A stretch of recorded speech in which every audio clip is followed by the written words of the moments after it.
பிரான்ஸில் வாழக்கூடிய கஜனன்ட்டு நான் இந்த கேள்வியை கேட்குறேன். அதனால தான் இந்த கோரிக்கையை நான் உங்கள்கிட்ட வைக்கிறோம்.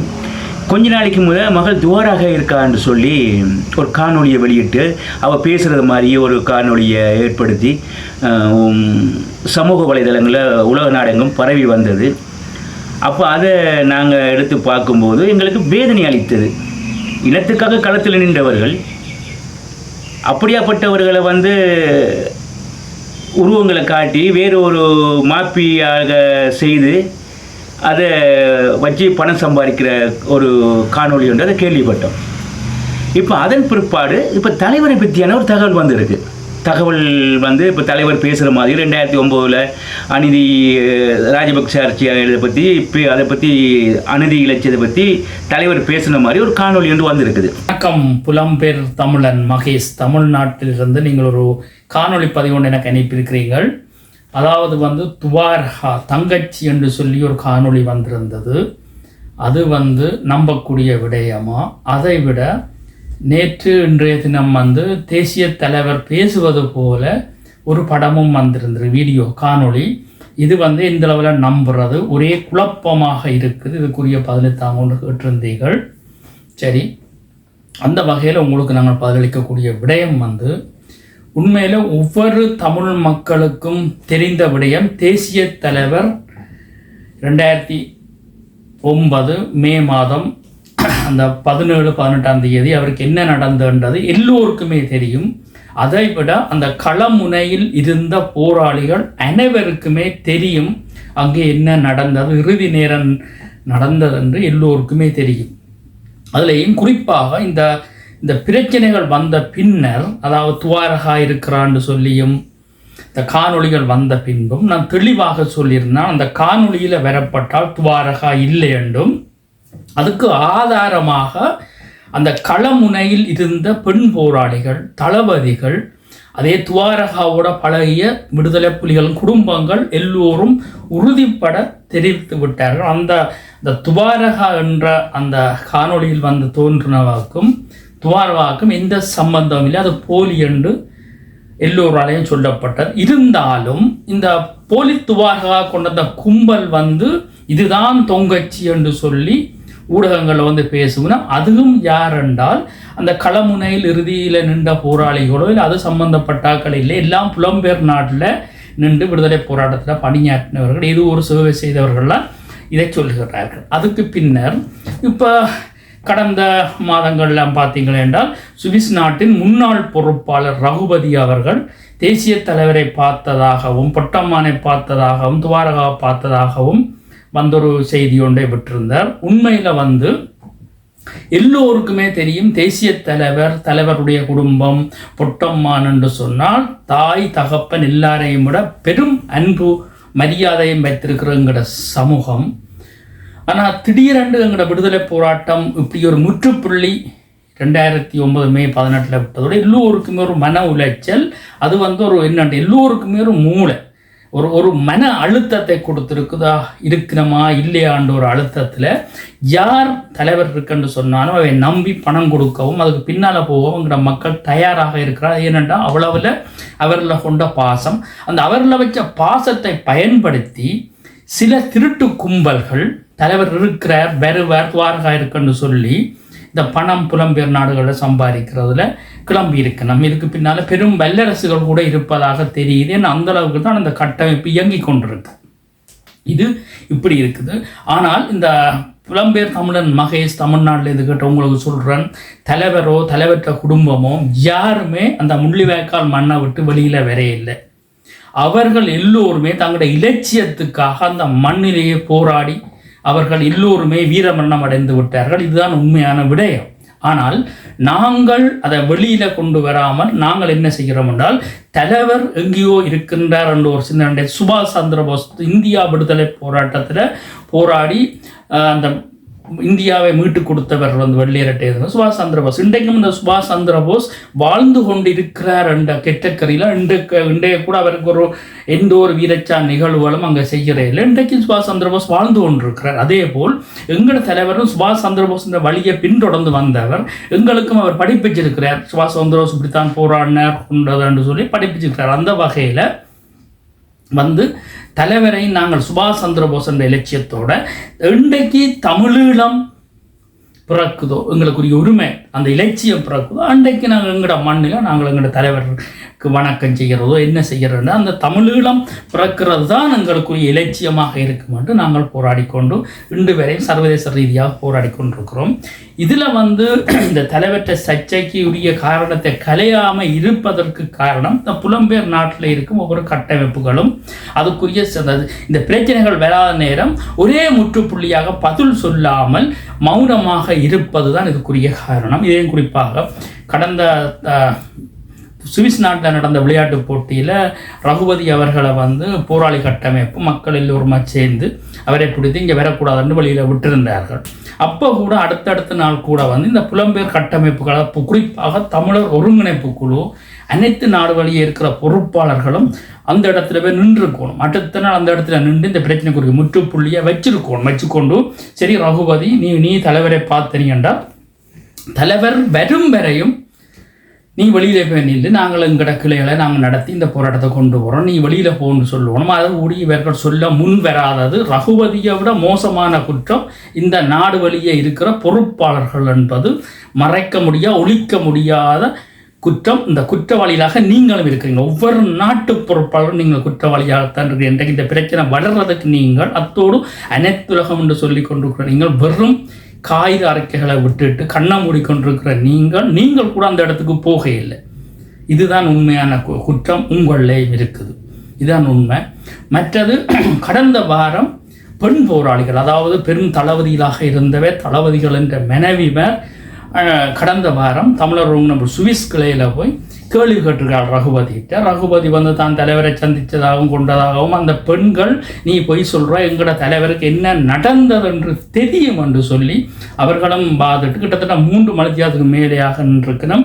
அங்கே வந்து தண்ணி எல்லாம் கொடுக்க பிறகு அவள் எதுவுமே தண்ணின்னு எதுவுமே குடிக்கல. நீ வெளியில் போ, இந்த கிளையை விட்டுட்டு நீ வெளியில் போ, மற்றவை எடுத்து நடத்தட்டுக்கும், நீ பொய்காரன் இங்கே நிற்க வேண்டாம், நீ ஐநா திடலுக்கே வர வேண்டாம் என்று அந்த பெண்கள் காண்டமான கருத்துக்களை அங்கே பதிவு செய்ததுன்னா காரணம் சின்ன வயசுலேயே விடுதலை போராட்டத்துக்கு போய் பயிற்சி எடுத்து அங்கே ஒரு இளம் பிள்ளையாக போய் திரும்ப அங்கே தளபதி ஒவ்வொரு போராளியை திருமணம் செய்து பிள்ளைகள் பெற்று அந்த பிள்ளைகள் 20-25 வயசில் அந்த பிள்ளைகளோட இங்கே கணவனை விட்டுட்டு இருக்கேக்குள்ள இப்படியான குப்பையான செய்திகள் வரைக்கும் அவையால் தாங்கி கொள்ள முடியாது. அந்த குழந்தைகள் கூட, அதாவது தலைவரால் தூக்கி வளர்க்கப்பட்ட குழந்தைகள் கூட அவரோட கேள்வி கேட்டிருக்கு, நீங்கள் மாமா பொய் சொல்கிறீங்க, எங்களுக்கு நடந்து நீங்கள் பொய்காரன் என்று சொல்லி அந்த குழந்தைகள் கூட கேள்வி கேட்டீங்க. ஏன்னா அந்த குழந்தைகள் அந்த மண்ணிலிருந்து வந்தவை எல்லோருக்கும் தெரியும் இது தவறான விடயம் என்று. இது நீங்கள் தலைவரை பார்த்ததாண்டா நீங்கள் பொட்டமான பார்த்தோன்னு சொல்கிறீங்க. இங்கே புலம்பெயர் நாட்டில் எங்கே வெளிநாட்டில் வெள்ளக்காரோட பாதுகாப்பில் அவர் இருக்கிறார்னு சொன்னீங்கன்னா அவர் வரும் நீங்கள் ஒதுங்கி இருங்கோ. எங்களை பொறுத்தளவில் தலைவர் விரைச்சாவடைந்து விட்டார் என்பது நாங்கள் ஆணித்தரமாக நாங்கள் சொல்லுகின்றோம். இதுதான் எங்களுக்குரிய பதிவு. நீங்கள் இந்த மண் விடுதலைக்காக நீங்கள் இவ்வளவு காலம் எவ்வளவோ பாடுபட்டீங்கன்னா அந்த பாடுபட்டதோடு நீங்கள் அமைதியாக நீங்கள் சொல்கிற நவம்பர் தலைவர் வருவாரென்றால் நீங்கள் வெளியில் போய் நின்று கொண்டு அந்த கிளையை உருப்படியாக வேலை செய்ய விடணும் என்பதை இந்த இடத்துல உங்களை கேட்டுக்கொண்டு, மற்றது புலம்பெயர் தமிழன் மகேஷுக்கு சொல்லக்கூடிய கருத்து என்னவென்றா தம்பி, இன்றைக்கு துவாரகா ஒரு போலி காணொளி வந்தது. அதே போல் தலைவற்ற உருவத்தில் இது இப்போ நீங்கள் இதில் இன்றைய தினம் வந்ததை விட என்னமோ ஒரு சரியான ஒரு தலைவரை போலேயே ஒரு உருவம் கொண்டு வந்து அதே பதிவு அதே குரலோடு வந்து அவர் நாளுக்கு உரை வரலாம். அதை கூட நாங்கள் வந்து எங்களுக்கு தெரியும் தலைவர் எப்படி இருப்பார் என்ன மாதிரி இருப்பார் எங்களுக்கு தெரியும். ஆனால் நாங்கள் அதை மறத்தாலும் இல்லை இதுதான் தலைவர்னு சொல்லிக்கொண்டு அது வரத்தான் போது. காரணம் வந்து தலைவர் ஒரு கம்பீரமான தலைவர், அந்த மண் விடுதலைக்காக தன் இலட்சியத்தோடு நின்று போராடி அந்த இலட்சியத்துக்காக தன் குடும்பம் அனைத்தையும் அர்ப்பணித்து வீரச்சாவடைந்த தலைவர். ஆனால் அந்த தலைவரை கொச்சப்படுத்தும் நோக்கத்தோட இவர்கள் வந்து இந்த உலகம் வந்து அந்த தலைவனை வந்து ஒரு கொச்சப்படுத்தும் ஒரு இலட்சியவாதி இல்லை என்றது அந்த உலகம் கொண்டு. ஏன்னா இந்த உலகம் வந்து நினைத்தது ஏதுவோ, அதாவது வந்து இந்த இபிஆர் லெப்டலோ புலட் இந்த தலைவர்கள் மாறுதி, அதாவது ஒரு மாகாண சபைக்குள்ளே கழுத்தை நீட்டி விட்டு ஒரு மாகாண சபைக்குள்ளே வந்து சவாரி விடுவார் பிரபாகரன்ன்றதை வந்து இந்தியாவும் எதிர்பார்த்தது, இந்தியாவை நேசிக்க நாடுகளும் எதிர்பார்த்தது. எல்லோருக்கும் ஒரு அடி கொடுத்தது போல அந்த மனிதன் அந்த இடத்துல அந்த இலட்சியத்தோட நான் இன்றைக்கு மாண்டாலும் அடுத்த தலைமுறை வந்து போராடி அந்த இலட்சியத்தோட தமிழீழம் என்றதை கொண்டு போவோம். அதாவது தந்தை செல்வா தமிழீழம் என்ற தீர்மானத்தை கொண்டு வந்தார். அந்த இலட்சியத்தில் தலைவர் போராடினார். நாளைக்கு அடுத்த சமூகம் வந்து இந்த தமிழீழம் என்றதோட அடுத்த தலைமுறை கொண்டு போகின்ற இலட்சியத்தோட அவர் அந்த இடத்துல விரைச்சாவடைந்தவர். எனக்கு கிடைச்ச தகவல்படி 16ஆம் தேதி நள்ளிரவு தலைவரோட அணி அந்த ஆற்றை கடப்பதுக்கு முயற்சி எடுத்துக்கணும். அந்த 16ஆம் நள்ளிரவு பின்னர் 17ஆம் தேதி அதிகாலை அளவில் அவர்களுக்குரிய அந்த தாக்குதலில் அவை இந்த தாக்குதல் முற்றிகடப்பட்டு அந்த இடத்துல அவர்கள் வீரச்சாவடைந்ததாக முக்கியமான தளபதிகள் இந்த புலம்பெயர் நாடு வழியே இருக்கிறார்கள். அவர்கள் தந்த தகவல் இதுதான். அதுக்கு பின்னர் சூசி எண்ணி ஒரு கடதம் ஒன்று பொட்டம்மானு கொடுத்து விடுறார். எல்லாம் பக்கம் எல்லாரும் 1 மீட்டர் தூரத்துக்கான ஒவ்வொருத்தரும் ஒரு பங்கரில் இருந்தவர். அப்போ பொட்டம்மானிட்ட சூசி என்ன ஒரு கடதம் எழுதி கொடுத்து விடுறார். நாங்கள் இனி இருந்து பலனில்லை, எல்லோரும் அடிபட்டு வீரச்சாவடைவோம் என்று. அதுக்கு பின்னர் தான் அந்த இடத்துல தளபதிகள் போராடி வீரச்சாவடைந்தவை. ஏனையவர்கள் இனி எந்த வழியும் இல்லை என்ற பின்பு தான் அவர்கள் குடும்பங்களோட இராணுவத்துக்கு இங்கால வந்தவர்கள். இதுதான் உண்மையான சம்பவம்.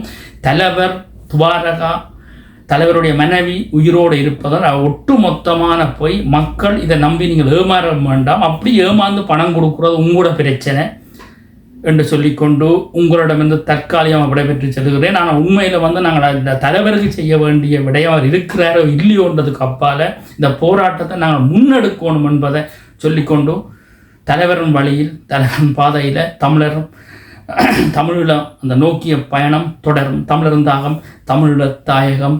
நன்றி, வணக்கம். நான் கஜன் பிரான்ஸிலிருந்து. பிரான்ஸில் வாழக்கூடிய கஜனன்ட்ட நான் இந்த கேள்வியை கேட்குறேன். வேறு யாரும் உண்மையாக நிற்கிற மாதிரி எனக்கு தெரிய இல்லை. நிற்பாங்க, நிறைய பேர் நிற்பாங்க. அவங்க யாரும் எங்களுடைய கண்களுக்கு தென்பட இல்லை.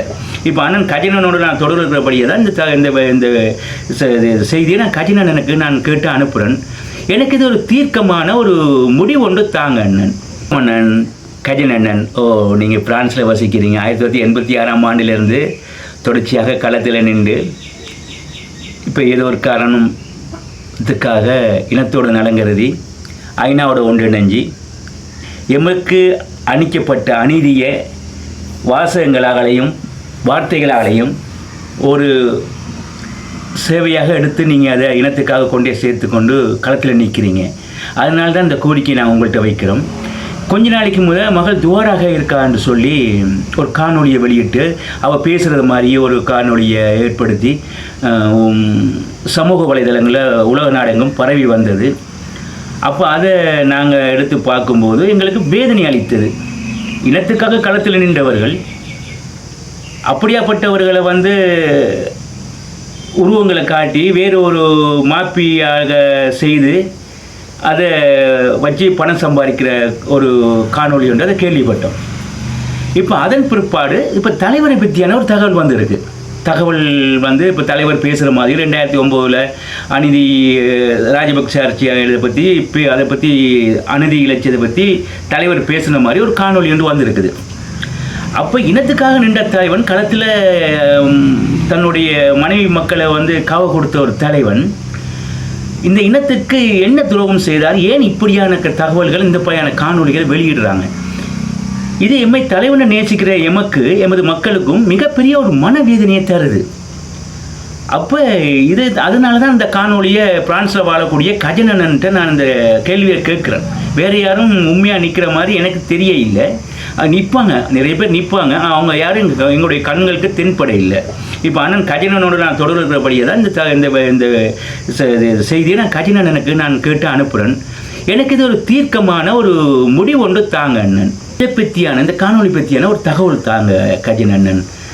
தலைவருடைய இருப்பு, தலைவர் இப்போ ஒரு பேசி வெளியிட்ட மாதிரி ஒரு காணொலி வெளியிட்டிருக்கிறாங்க. இதை பின்னணியில் யார் இருக்கிறாங்க?